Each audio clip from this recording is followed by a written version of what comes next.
It's Monday on Daily Delivery. Back at it for another week. Patrick Reusse joins me. I'm Michael Rand. Coming off a pretty busy weekend, Patrick, including Vikings played Saturday. I guess the only good news in that, if you were a Vikings fan, Patrick, is they didn't ruin your Sunday. That you had a little No, time to recover. But man, that one, I watched most of that game, and I eventually watched all of it. That was one that will stick with the team. I feel like just feeling like you had that one, feeling like what just happened after four or five different plays could have won the game for you, and then you lose. you know what was good about it though? What's that? I was at the Wild game, Yes, so which and I had my column done about 4 o'clock. So I'm driving back, and you get to hear the drunks calling the post game show. sure, That after a sure. lot, after victory, it's no fun. After a win, the post game shows, but after a loss, they're fantastic. The post game shows. We had one guy call into KFAN's post game show and tell them that he can't and this was serious. He couldn't understand why O'Connell and the other coaches didn't listen to post game shows, didn't listen to tapes of shows like this to get because not all the good ideas come from them. That they should start listening to the callers because the callers have some good ideas. So yeah, the fact that these guys spend they got 22 of them and they spend 100 hours a week looking at stuff. They're not as smart as you. Good. But then again, I don't know anybody in any bar who would have suggested that you use a 190 pounder for the tush push. Seriously. I, Go ahead. Yeah. I didn't know. I haven't even seen it yet, but was he the only one pushing? Yes, it was. Yes, it's two consecutive tush pushes with Brandon Powell, who I think weighs 181 pounds, Yeah. pushing an immobile quarterback into a bad center who can't get leverage. That's your play. Two plays in a row. Bradbury, Nick Mullins, and Brandon Powell running the tush push. Two plays in a row. I don't get it. And Bradbury uses his athletic ability to Yes. survive in there. He Yes. gets, when he runs into one of those big louts, he's got a hard time moving him. Yes. I just kept reading it. I said, okay, it couldn't have been a one guy push because the tush push is like seven guys pushing him. Seven. The whole line figures out a Yes. way when Philadelphia does it. They got 1,500 pounds pushing the guy, and we got a 180 pounder. O'Connell. I think he's good. I think he's pretty good. But once in a while, his inexperience shows that he does something really stupid. And the one that stupid play and a couple of weeks ago where they're moving right away. They're going down the field and they decide to run the fancy play on 3rd and 1 and ended up getting a fumble. And I mean, where did that come from? I don't know. Run it, And the other thing about Saturday's game is Ty Chandler was ripping them up. Yes. When you when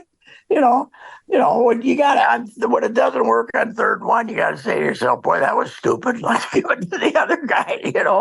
I don't know. It was. Obviously, I looked at highlights and Mullins threw some ducks too, but that probably contributed more to the loss. But you're going to win the game right there because you stopped them. And, yes. All you got to do is get one more first down and you're in field goal range. Yeah. Yeah. Yeah. All right. So I don't know. Yeah, that was an absolute giveaway and a terrible loss. And then we got all week on Twitter, I was having fun about how could we possibly give away Jake Browning? Now he agrees with me. He does. Yeah, he's like, they never should have cut me. And if the defensive backs had played like they'd been playing in previous weeks, he would have thrown 6 interceptions. Right.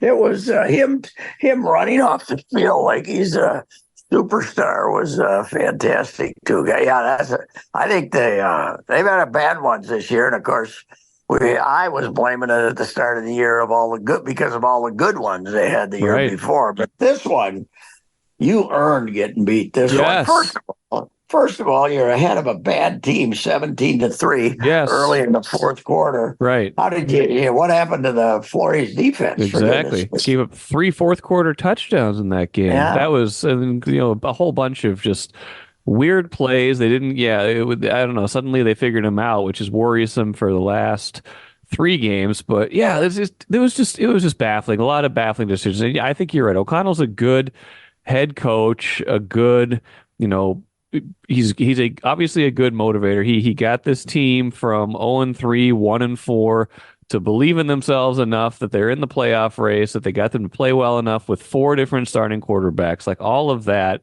But yeah, it is just curious sometimes the decision making in the moment. And this was another case where he, we heard this, I think it was the Chargers game that they lost earlier this season where they they decided they wanted to go quick. They wanted to keep the same personnel. That's why they did Powell 2 plays in a row with the tush push because Yeah. Yes. they thought they had them in the kind of defense they wanted. They didn't want to give them a chance to get their goal line defense in. And you understand that to a certain degree, but also just play to your strengths. Like play, do what you want to do. Don't let the other team dictate it. You've got an inexperienced kind of operation here. This is the first time Mullins has started a game this year. The snap counts were weird a few times. Like, you can't really count on that. Like, even with Cousins in, it's a little bit of a better play. Nick Mullins in his career, I'm just looking it up, 40 career carries for 7 yards. He's got that's 7 right. yards rushing in his career. Like, I don't know. Somebody on Twitter I saw sent out they'd done a Bud interview, and this is late in life with Bud on Okay. some TV interview. Maybe it was Channel 5. I know they did along with him. But Bud talked about had never called a quarterback sneak in his life. He said that quarterbacks aren't used to handling the ball in big piles. Yeah. So he never did it. He said it was stupid, So when you have a good back, he said it's okay for them to run when they get out and somebody's chasing them. But I never called a quarterback sneak in my life, and the Vikings certainly wish they had him in Cincinnati on Saturday because Yes. they would, hand what do you care if they bring in those other guys? What do you care? It's go quick. Why can't you go quick on third and one? Just boom, let's go. Third and one, let's go. Hand the ball off. How is a tush push quicker than just a quick handoff? I don't get it. I don't know either. Yeah. I don't get it. It was weird. It was strange. I mean, they've blown some of these leads. They had the lead against Denver and lost it. Chicago wasn't really, I don't think I would consider that a blown lead, even though they had a 10-9 lead. I don't think that wasn't on the defense, but it is troubling that they can't put teams away at the end. They can't, either sustain enough offense to win a game or get that defensive stop to win a game. I don't know. And now they got 3 left, right? They got 2 against the Lions, 1 against the Packers. The NFC is bad. Like there's a few good teams. Detroit had a good game the other day, so they're probably going to clinch soon. They can clinch as soon as the Vikings game. That Vikings Packers game is probably going to be for a playoff spot now. That one on New Year's Eve, but it's just Packers, terrible for the Vikings to get a playoff spot. The Packers are dead now. They're 2 games under 500 again, so they're dead. No, they could still get in if they beat the Vikings. Oh, they stink. They stink, but they can stink. 8 and 9 might get you a playoff spot this year in this bad NFC. 8 and 9 might make it, but I don't think. I was just going to say I think you got to win 9. So you might. There's all kinds of them with 7 right now. The Vikings are like 4 or 5 teams with 7. So the Packers. I mean, the Packers have that little run. Right. And then they lose to 2 dogs. It's unbelievable how they just, and boy, they were ready to crown Jordan Love, and now he's rotten again, and they can't stand it. And I saw one play, he ran backwards 15 yards and then fumbled. I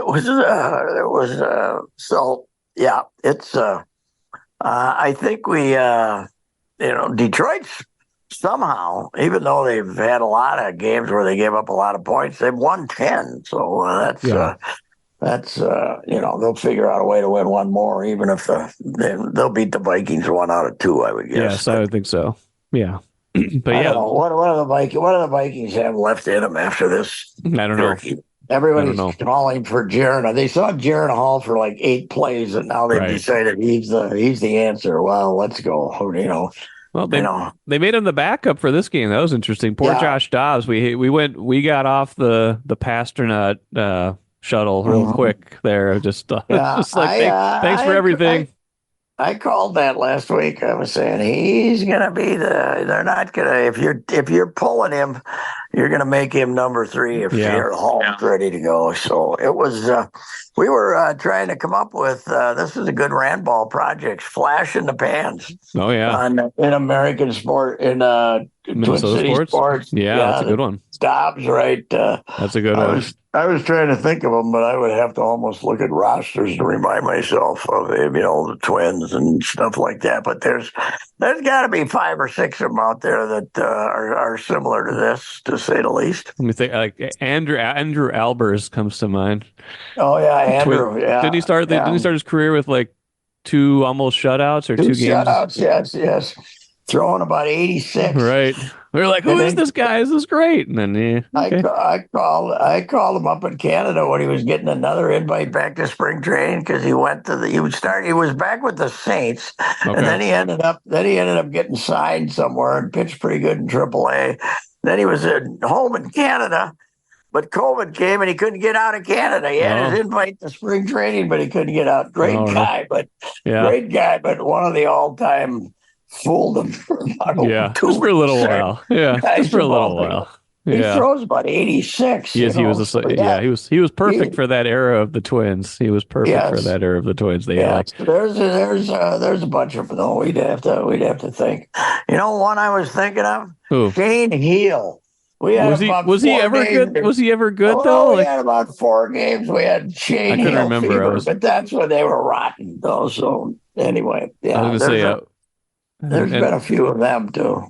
The other one I can think of is Marcus Banks for the Timberwolves. Remember Marcus Banks? Yeah, that's right. Yeah, there was after they made a big trade with the Celtics, not the KG trade, but the one before that, where they got a bunch of guys. I think it was the Ricky Davis Zerbiak trade or something like that, and they the first game after the trade, Marcus Banks was great. They got they won by like 20 or 30. Everything was great. It was like, yeah, this is they won this trade. They killed it. This is great. And then it was just the same after that. It was you got me fired up about this. But yeah, the Dobbs thing, it went sideways. I think some of it's O'Connell couldn't adjust enough to what Dobbs does well, but Dobbs obviously is limited too. But I don't know. I don't know what the Mullins played okay. He had some bad turnovers. He scares me back there too. He's not any safer with the ball than anybody else on this team has been this year. Yeah, we don't know. I don't think they'll have the guts to start the rookie though. They'll send Mullins out there again, I would think. So maybe not. Think so too. Yeah. Give him the home game against Detroit. So when's that game? Is that game? Is that Christmas Eve, right? Yes, Christmas. The home game against Detroit is Christmas Eve, and then they play Packers on New Year's Eve, and then what time they kicking off Christmas Eve? I think it's just a regular. No, I think it's a regular kickoff. I think it's a noon kickoff on Christmas Eve, but it's Christmas Eve. The 2 o'clock, the first ever Christmas Eve 2 o'clock kickoff at the Metrodome was one of the greatest drunken brawls I've ever seen in my life. I never saw so many drunks at a football game on Christmas Eve. Which one was that? Oh, who was it? I don't know. Can't remember who they were playing, but everybody. I usually rolled into the corridor there earlier, but I rolled in there about 15 to 2, about a quarter to 2, and it was unbelievable. Really? Everybody was hammered already. It was amazing. Geez. Getting ready to go home and ruin many Christmases. Right. Hey, Dad's home. Oh, wait a minute. Now he's laying out in the steps. What are we going to do? It was unbelievable. God, it was a drunken. Oh, my gosh. Bad house. So we'll see how it goes. We'll see how it plays out. Yeah. Well, they got Christmas Eve. Remember the kids when you're staggering up to the gate at the Viking game. So New Year's Eve night against the Packers. One. Go ahead, get as drunk as you want to. Who cares? Just don't drive. Take the Uber. Boy, how many Ubers? Oh, You geez. better have them Ubers lined up after that game, huh? Wow. Yes. Every Uber in town better be there, Yes. right? Well, So they're on going to that. be all over the place that night, but especially, yeah, that get that many people Yes. down there for a New Year's Eve night game. You're not gonna get out of there. Well, we'll see So what they what? do. How did? So how? I didn't watch enough of it. How did they give up 21 points in the fourth quarter? How'd that happen? Well, the Bengals made like three or four really weird plays. The tying touchdown was just a lob that looked like Evans was going to intercept it. Then Higgins made a great play, but they just suddenly started figuring out that there were spots that the Vikings weren't. I don't know what they unlocked or figured out, but all of a sudden they went from 3 to 24, and it was just they just moved the ball down the field. It wasn't necessarily like huge explosive plays. It was just a bunch of 15-yard chunks here and there, and then they just kind of they figured them out. What kind of get on a roll sometimes on offense where it's just you kind of figured out everything you do is kind of the opposite of what the defense was doing, and it just kind of seemed like that. They figured him out for whatever it was, and I don't know if that's troubling long term, if it was just like a little 1 quarter hot streak, but that was the most surprising thing of the game was that the defense had been great all game. You're like 17-3 in the fourth quarter. You're like they've got this thing pretty well locked up Yeah, until they didn't. they do have two great receivers there, Chase and Higgins, But Chase went out. but they, oh, gee, yeah, that's right. He got hurt. He was out. He was out Yeah. from a little bit of the fourth and overtime, so he was not even playing during the critical moments. So I don't know. Well, what you saw is makes the NFL so popular. Every game's close. Yeah, You know? yeah, that's But it. God, you know what? I tried to watch a lot of football yesterday. It's terrible. Everybody It's stinks. not good. Yeah, There's not.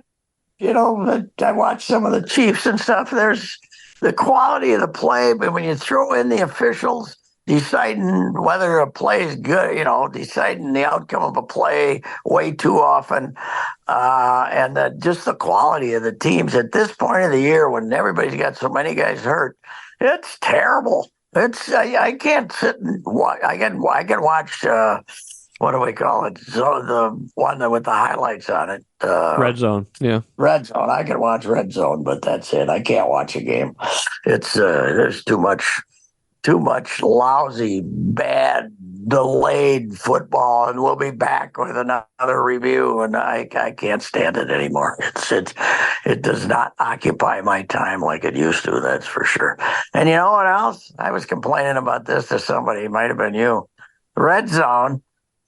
They got like the guy's like he's in love with the 4 box picture. Oh We yeah. got 4 games now. Yeah, we can't see any of them, you dummy. Go back to showing me the game. Yeah. I don't like the split boxes, pal. We got 4 boxes. That's not what I want. I want to see the play. I want You to see one dummy. thing. Show me one thing. Yes. Yeah, and then show me the other one. That's okay. Yeah, I'll wait. Anyway. I can wait. Anyway, but The reason I'm watching this is because I don't want to see every game. I want to see. yeah.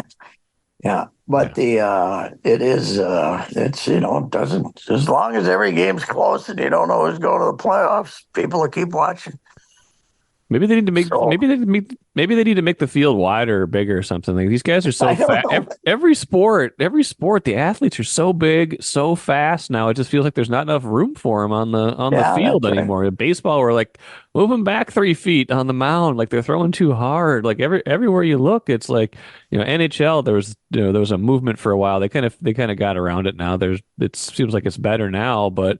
Go to the Olympic ice sheet. Get a bigger ice sheet because these guys need more room. The NBA is okay because they don't use all the floor all the time, and it seems like it's okay. But even there, it's like there's not enough room for these fast, big bodies to operate anymore. The courts and fields they made for these guys 50, 60 years ago don't Yeah. hold up anymore. Grand Casino would like to take a moment and salute the true football fan. The passion, the hope, the anticipation, that incomparable feeling of winning. Grand Casino would also like to take a moment to remind you that you can find all that anticipation, thrill, and winning at Grand Casino. Grand Casino, let your story begin. moving on from the Vikings to Yeah. the Wild. Yes, do I that. got an observation, Please do. and that I shared with Russo actually when I was over there. I read a thing a couple weeks ago that the NHL was looking into how to make 3-on-3 more exciting, in overtime, and because. So I thought, this is silly. 3-on-3. How can it not be exciting? I saw it Saturday. It's not exciting. All they do is want to hold on to the puck. Yeah, possession means a lot. Yeah. They don't shoot. They just come in and weave around, and they throw it back down to the other end because there's no icing. And maybe you got to have, of course, then you'd have 25 face-offs, so that's not a lot of fun. But they've ruined 3-on-3. Right. The modern strategy, the strategist, the analytics or whatever it is, tells them just to hold the puck. So you're down there, you're 3-on-3, and then they're pressing you a little out by the blue line, so you just throw it down to your own goalie, and then come on down and make another big sweep. And it was awful. How can you screw up 3-on-3? They did it. They did it. They've made 3-on-3 boring, and what is it? A much lower percentage of games are being decided in 3-on-3 than everybody just waits for the shootout. Everybody thinks the shootout is great. So the Wild score in the first shot. Nobody else scores. It's the shootout's over in like 1 minute and 20 seconds. Right. Because boom, boom, boom, boom. Okay, hey, we won a game. No, you did. If you're going to have that, you should have 5 rounds to make it somewhat legit. Yeah. But I'm not having it. What's wrong with a tie? Nothing wrong with a tie. We had a tie in the NHL for 150 years. Right. If you can't, I think if you played 3-on-3, if you didn't have a shootout, then they wouldn't be playing to get to the shootout. They might try to win. I don't know. It was terrible. I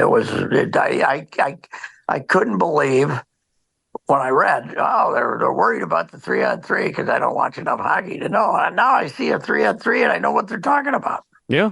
I didn't realize that I'd watched enough 3-on-3 to know that has become the strategy, right? Hold the puck. Yeah. Don't until you get that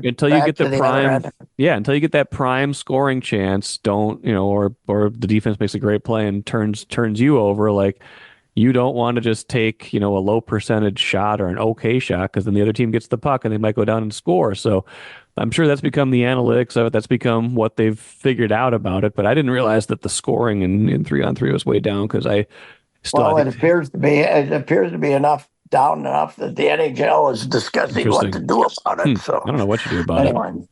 The Wild won, though. They won the shootout. Another shootout against a very good Vancouver. I had a couple of my hockey guys telling me how good Vancouver is, and they're 20-10 or something like that. So it was a very evenly played game, and the Wild skated with them, and they look like a different team for sure. They're moving. To me, they're moving. They're just doing everything more rapidly than they did with Evason. And when Evason first came in, the thing that I noticed about him is how fast they were playing, and somehow over a 2-3 year period they slowed down a lot. But the Foligno made 2-3 great plays, and some of the guys that Guerin signed have kind of been revitalized since the new coach came in. You don't know how long these last, but maybe the real Wild team is more like this than the one we saw playing earlier in the year. I don't know. Who knows what's reality? But the goalie, the goalie couldn't stop a volleyball early, and now he's been great. So Gustafsson, so that's been a big difference too, obviously. Yeah, I think that's the biggest thing you got to remember, is that they were getting terrible goaltending before, and now it's been really good. And some of that's probably the pace is better. Sometimes when the pace is better, you can that'll help your all around game, including the goalie. But Philip Gustafsson has been really good since the coaching change, and that's probably the prime number one. If you could, that game the other day, they could have easily lost 3-1 in regulation because he only scored one regulation goal, but I don't know. It's an interesting time over there. You were over there. You wrote about it a little bit, hinted at kind of just the strangeness of it all. Garen getting investigated for something going on in the workplace. The Wild coming out with a statement. I think it was last week saying, "Hey, we did this investigation, didn't find a fireable offense. Kind of everything moves on." But yeah, I'd say it was a good time for them to have a 7-2 stretch to kind of take the heat off of whatever that was. Yeah, I don't think we were ever going to hear about the investigation if Mike Russo didn't hear about it and start reporting it for the Athletic. I don't think they planned to. No. When he started asking questions about it, then they had to come out and say something. But when they have fired the assistant general manager, that raised what the heck's going on, and still nobody knows what's going on with him. Right. I was told by a couple of people who are pretty well connected that they were investigating Garen, and then this other thing came up. Now they make it sound like it's two different incidents, obviously. Yeah. But this other thing came up when these investigators came in. So I guess that's what you do now in at least a high-profile workplace is you cannot do your internal investigation, and because that looks like the cover-up, so you got to bring in somebody from the outside. And they said whatever Garen did was not a fireable offense. Right. But I can see him with his temper and his blunt ways. I know the guy that wasn't the other guy that was involved in it that ended up going to human resources. I know him quite a bit, and he's a good guy and has a sense of humor, and you can take the needle and give it, and everything's fine. So I don't know what the hell happened, but it's not because we got some overly sensitive employee, I would say, because I know the guy and he's not that way at all. So whatever. Yeah, well, whatever it was, but it's obviously if there'd been several incidents and it just got to the point that the guy couldn't take it anymore. I don't know what it was. So anyway, the Wild are better. The Wolves, Patrick, opposing coach from the Pacers the other day, Rick Carlisle, called them one of the best teams on the planet, and I guess it's hard to dispute that when they've got the best record in the best league.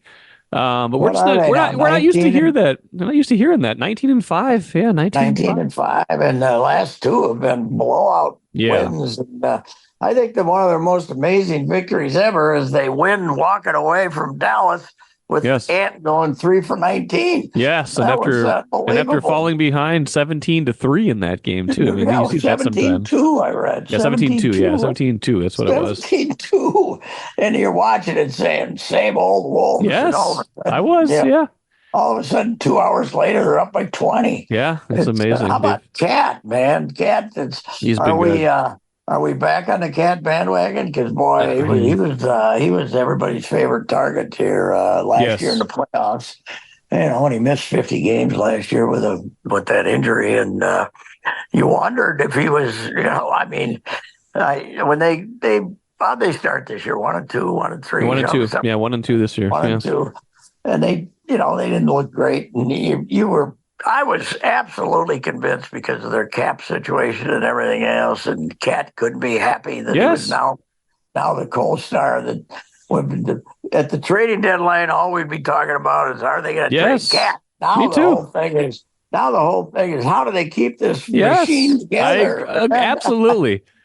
We've changed the narrative in a month and a half. It's how do you keep this all together? What are you going to do? Are they going to be comfortable being a luxury tax team if they have to next year, or how do you put together a roster when all these guys are making so much money? But you know what, if they're this good and they make a playoff run or something like that, let's say they get to the at least win a playoff series, then there's definitely motivation to keep this together, especially if at some point, Patrick, they might want to spruce up a new arena at some point. You want to have a winner to sell when you're asking for public money.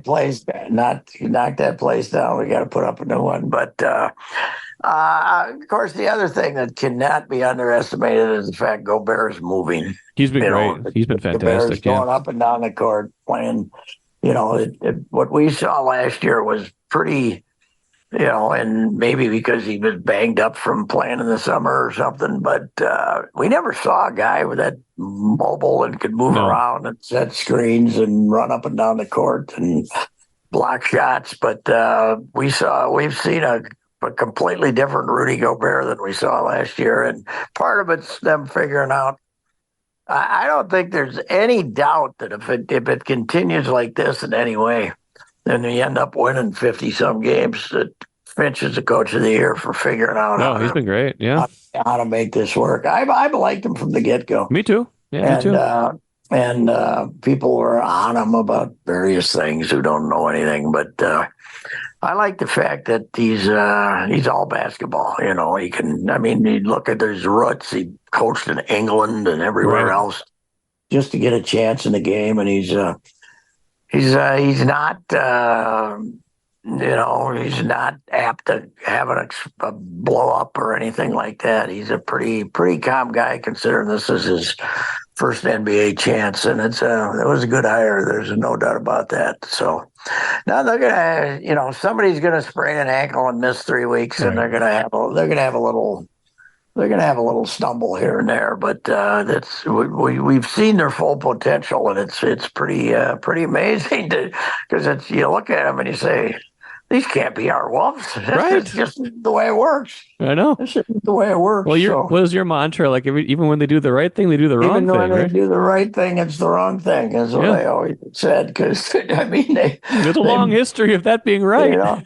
They go get Tibbs to improve the defense, and they give up 120 points a game. Yes. And then, Tibbs is the hot commodity as a new coach, and then you end up getting rid of Tibbs. And just all the things they've done through the years that you thought were good that ended up. I mean, Kurt Rambis, they hired him. Good reputation. Yeah. Good reputation. It was a disaster. He was a lump of all time. It was a disaster. He didn't care. I don't want to badmouth him too much, but God almighty, he was awful, and I couldn't believe it. Didn't they go 32 and 132 in his 2 years? I think that's what it was. I think so, yeah. 32 and 132. They won 16. They won 16 1 year, 16 and 66, weren't they? Yeah, I think they were 15. I think he won 15 1 year and 17 the other year. That was what it was. They lost 100 more games than they won in 2 seasons. Like that. That's how bad it's been. Like these fans have been starved for anything. Yeah. And they've been better. Since Butler arrived, they've always been more competitive in these seasons generally. But yeah, it still hasn't been great until this year, and now it's they've made a certain jump so far this year. That's for sure. I think the most comical thing I ever remember is "United We Run." David Kahn comes in. Oh my gosh. This guy, he comes in, and immediately, before we've done anything with the team, we have the slogan. We got the slogan, United We Run. Yeah. We were going to be this running team racing up down the court. Yeah. And he got 5 guys that can't even dribble. It was, God, was he a beauty. Oh, yeah. We on my radio show, we ended up getting him fined $50,000. I know you did. So talking about Beasley. Beasley smoked too much dope. Yeah, that's amazing. That's amazing. Mackie and I are looking at each other with big eyes, and he's saying this like, don't get him off the top. Don't give him a chance to That was a taped interview. We can't give him a chance to recant here. Let him go. It was unbelievable. I didn't realize that was taped. That's amazing. Yeah, that was a taped in the morning interview. You're like, you said it. This is gold.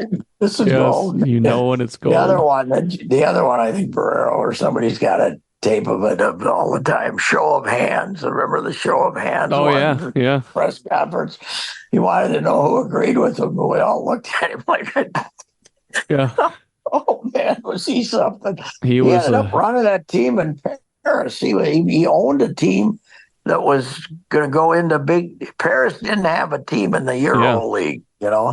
And I don't know if he still got it or not, but no, I don't think so. He started that team, and I don't know if it worked or not, but he ended up in Paris. So I wonder if he could talk. I wonder if he could throw his BS out in French. I don't know. So I don't know. I've been fascinated enough about the history that I've tried to reach out to him a few times over the years, and he does not want anything to do with what happened here. That's for sure. No. Hey, well, he came with the recommendation of was it Stern, right? Back to Stern. Yeah. Right? Stern, and so yeah. Hey, Patrick, before we go really quick, the transfer portal. We got the volleyball team loses another big one, Taylor Landfair. Even when I read last week, they thought that the whole thing was going to change. I watched enough of her this year to say she's leaving. Yeah, I didn't think she'd be back, and she's going. But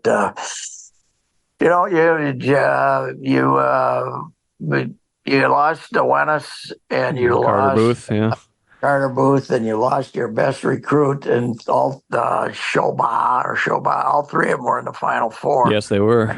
And Wenis, who was a very underrated, great player, ends up winning the national championship. Texas beat the two prides of the Big Ten. They beat Wisconsin. Beat Wisconsin in 4 sets, and then they blew out Nebraska in 3 sets. So they were fantastic. I think Coach Cook should play a little easier non-conference schedule and try to ease into the season more than he did last year. He said that too. He said that with Jeff Day when he had to sit down with Jeff Day last week. But then I saw just a couple. Then he's going to some tournaments. Got Stanford, Wisconsin, and somebody else. Yes, I just saw that. Like 2 days after that interview, they announced this big tournament. Yeah, I think they played Stanford in the first one. Yeah. Yeah. I guess maybe the rest of it'll be easier. It's time to play Ooey Pooey. Come on, get Ooey Pooey back. Have Ben Johnson do your schedule. That'd be your non-conference schedule. That'd be good. That'd work pretty good. Yeah. How about the goofy college basketball though? St. Thomas goes over and gives St. Marquette a great game, right? And they're 2 down with a minute to go, and they could have called a charging foul on Marquette. The game was on national TV. It was great. And then Sunday, they're fighting to be crowned. Yeah. The D3 school out here's got about 12 students. So it is a little weird in college basketball, to say the least. But, you're right, the transfer portal, and in football, it's ridiculous. Well, the Gophers had 2 guys already decommit from the portal. They had 2 guys. They said, we're coming, and then when can you portal sign? Can you, when can you signing day is in 2 days. I don't know if that's all connected. I mean, the portal's only open for so long too. I think the portal closes in a week or two, so it's got to be. I think it's all kind of connected, right? Like you can't just. I think it's soon. When you commit, do you sign anything? You must not. It must be a verbal at the beginning, I guess. And it must be until you enroll in school. It's not anything. Or until you're here, until you can pledge all you want. But I just gotta, and it's not funny. It's just amazing that they had 2 guys already. The guy that was coming from Indiana, the running back, he just decided he's going back to Indiana, and then the other guy from one of the schools in Florida is going to Louisville instead. He's following in the footsteps of Dennis Evans and spurning us to go to. He's averaging about 2 points a game. Yes. He couldn't start for the Gophers. No, he's been having a hard go. He's a 5-star who deserved 3 the way it looks. But I saw the one thing I couldn't believe today. McCord, he was quarterback at Ohio State, right? Wasn't he McCord? Wasn't it McCord? I can't remember. I don't know. Yeah, he's going to Syracuse. He transferred from Ohio State to Syracuse. What's that about? I don't know. Syracuse paying that well? I mean, I don't know. It is. If the prices they're talking about are true, though, I saw a story on Florida State that the backup running back wanted $500,000 to stay Florida State, and that they've had they were thought they should have been in the Final Four, and they weren't, the playoff. And now they're going to a big bowl game, right? They're going playing Georgia. Yeah. And they've had like 20 transfers. There was one team I saw getting ready to play Tennessee or somebody. They've had 6 defensive backs transfer. What have we did? The only good thing about all these transfers before the bowls are played, maybe we can get rid of 80% of the bowl games. Not a chance. Maybe Not we a already chance. know how stupid these damn things.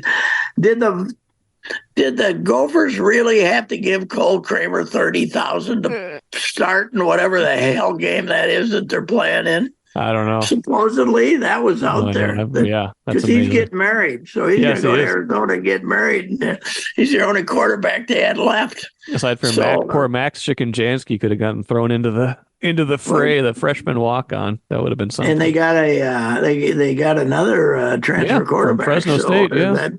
Max should call up somebody and say, a lot of people like this kid. There's still time. There's still time. Yeah, the transfers might not show up. Unbelievable. But yeah, you got to start watching pro sports because at least know who's going to be on the team. They're much more stable and much honest. More stable. Much more stable and honest. Yes, that's true. Yeah, it is the goofiest thing I ever. And the president of the NCAA, the plan he came up with makes no sense. Yeah. So I don't know what they're going to do, but it's. We've all talked about for years, the hypocrisy of college athletics. Well, now it's out there for everybody to see. It's not any, it's incredible. So it is. I think we were better off when we just had under the table cheating, don't you? I think That's so. Right. Just look the other way. I don't like looking. Mm-hmm. I don't like looking straight at it. Let's look the other way again. Mm-hmm. Yes. No, we don't have to look the other way. We can have this phony investigative team that, like the guys that got Musselman. The guy moved to campus and stayed there, and they had 100 and some violations. 68 of them concerned the same green Oldsmobile that my buddy Bill Klein gave to Musselman from St. Cloud. And every time it left the park, every time Flip took it out of the parking lot, it was a violation, or something. Every time you drove the car, it was a violation. We have 130 violations, but they didn't give them the car; they let them use the car. So, unbelievable. Now everybody's got big fancy cars. Well, all right, sir. Well, we got you going at the end. That's always good. I'm sure we'll have plenty to talk about the rest of this week. Have a great holiday, Patrick. We'll talk to you down the road. Okay. All righty. Next Monday, we probably won't be on since it's Christmas morning. No, we won't. I've actually got most of next week off, so we might be 2 weeks out. Okay, good enough. See you later. See ya. Bye.